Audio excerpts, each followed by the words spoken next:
MJ and welcome back. On today's video, I want to talk about one of the Yoga Sutras, which states ignorance creates all other obstacles. So what do I mean by this? Well, let's peel it back a little bit. So one of the main things that we all fall prey to is our thoughts. It becomes very, very busy up here, like we're carrying around a big rock on our head.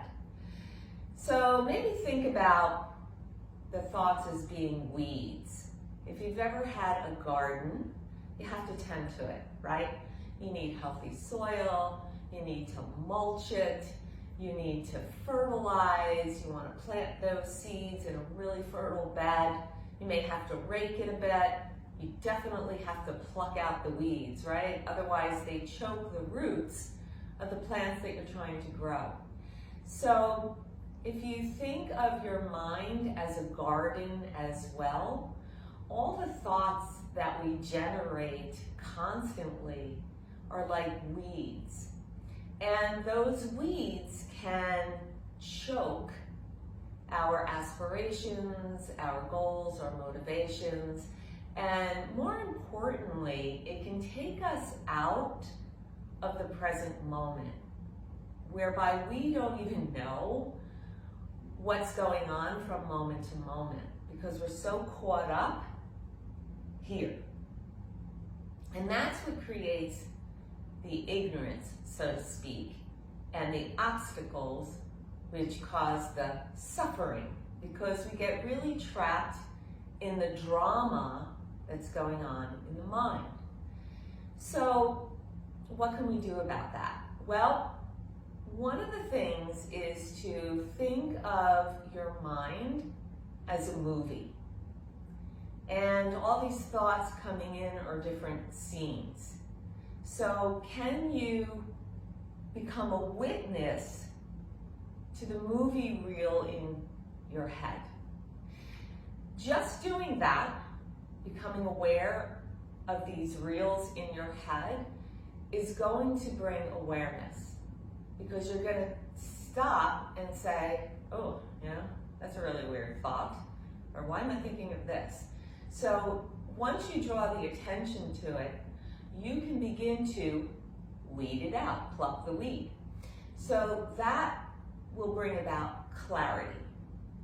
And in that clarity, we remove the ignorance and the obstacle.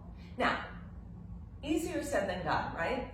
But you can send actually a little buzz on your phone to remind you periodically, stop, pause, check out the movie reel. You could do something simple like that. Other things that help you to come into the moment is your meditation practice, your yoga practice, pranayama, your breath work. Maybe if you do have a garden and you like to garden, that can bring you into the moment. If you like to cook, that can bring you into the moment. So there are things that you can do and employ in your daily routine to kind of reel yourself back in. Now, the other thing about the ignorance is staying within your own little bubble. So travel becomes really important because it takes us outside of our bubble, so to speak, in our perhaps rigid routines, and we're able to see how other people live. Now, it doesn't necessarily mean that you have to physically travel to another destination. I mean, that's always great. But if that's not available right now for you, you can always travel in the mind. And we can do that, well, yeah, social media, we can do it by looking at images of other parts of the world or another state, what have you. Movies, reading a book. So this can take you outside of your bubble, and we can learn to see how other people live. And this is another way that this Yoga Sutra talks about the ignorance, okay? So there are a few other dynamics that you can do. And of course, because I'm a yoga teacher and Feng Shui master, lifestyle trainer, we can make some adjustments, not only by bringing that awareness in, by taking on these modalities I just discussed, we can also do it through a yoga pose, which I'm going to demonstrate in a moment. And we can also do it within our environment to begin to energetically shift the energy. So why will our environment impact how we might think? There is a constant synergistic relationship between you, not only your physical body, but your energy body and your environment. So there's constant communication. So the materials, the elements, the images, all of that, the scents, the sounds, all of that play in to deeper levels in the body and the mind. So there are ways that we can implement certain things within the environment to trigger for us to become more focused, right? And to tap in and become very aware of the weeds that may be growing in our mind garden. Okay, so let's begin with a particular yoga pose, which is Virabhadrasana 3 or Warrior 3 Takasana. And it is a balancing pose. So you may want to have some blocks available here. Call it my landing gear, because we're going to come up into a balancing dynamic, and that can be difficult, especially that there are so many things that can impact our balance, from anything from not being hydrated well enough, having any, sinus pressure, the foods that we eat. So all of this will impact how well we can balance. So if I teeter and totter and fall, what can I say? We try it again.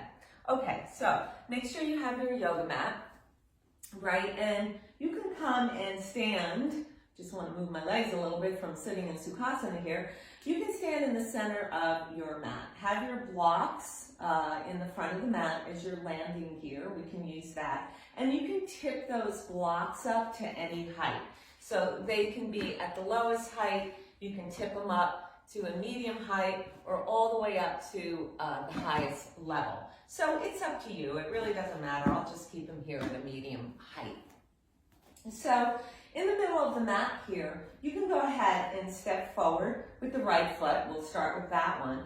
And then begin to bring your torso forward as you lift the left leg, in this case, off the earth. Now, if you want your landing gear, just come forward and place your hands down. One of the things in this pose is you want to plug in to the standing leg, pull up on the kneecap so we activate earth energy here, and coming through the padas as well. You want to extend through the lifted leg and again pull up on the kneecap so that you are engaging the earth channel or the stomach channel meridian. You want to have a lot of length through the spine, so from the sacrum all the way out through the crown. Broaden the collarbones, hug the belly to the back spine here. And then you can soften the knee and float back down and come on out of the pose. So that gives you a supported Warrior 3 mechanism. Now, you can also take a lot of different arm positions in Warrior 3. So if you're not using your landing gear, I'll just show you arm positions here. You can take a prayer over the heart. We can wing the arms back. We can clasp the hands and broaden out the collarbones, or we can glide the arms forward.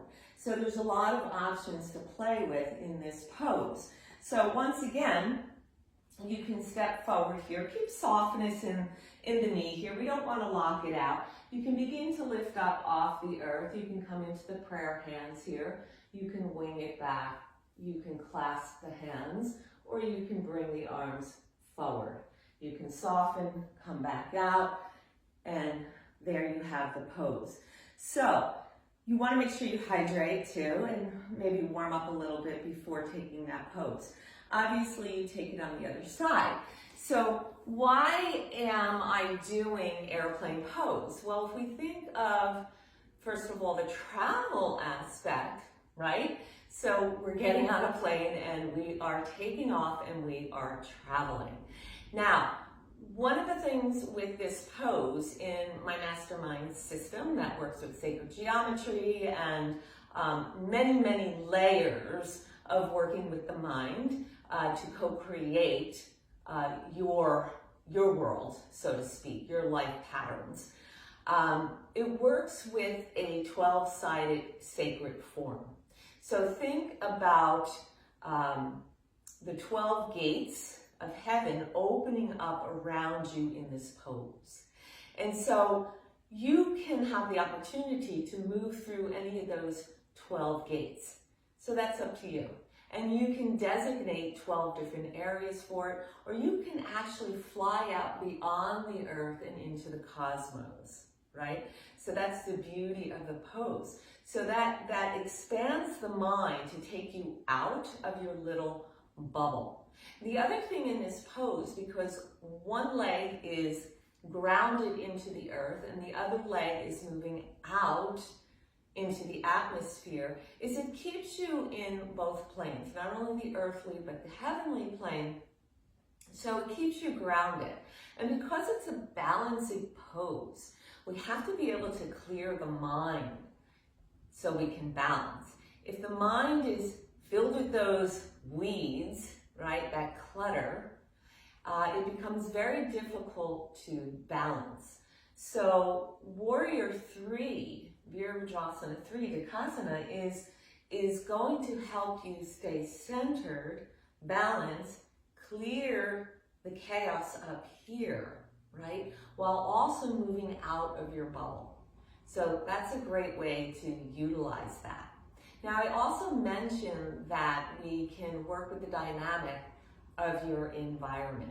And there are several different directions that you can hone in on to begin to find that clarity. So I'm just going to work with one right now. So you want to find clarity. You really want to think about looking in the area of not only your internal environment, but your external environment in the southern portent. This is the opportunity to clear out and to create space for the element of fire to rise up. Think of the fire of the sun. So it really creates a level of brightness, lightness, and awareness. It is really that aha moment. So I'll give you that one to play with there. There are many levels that you go into that direction, but I'm here to keep it simple. It's beyond this video. Okay, so let's work through the ignorance that creates those obstacles, right? By clearing the mind, by becoming aware of the weeds that are growing, so we can pluck them out on a daily basis, and it may be several times a day that we need to pluck the weeds out. All right, I'll see you next time. Namaste.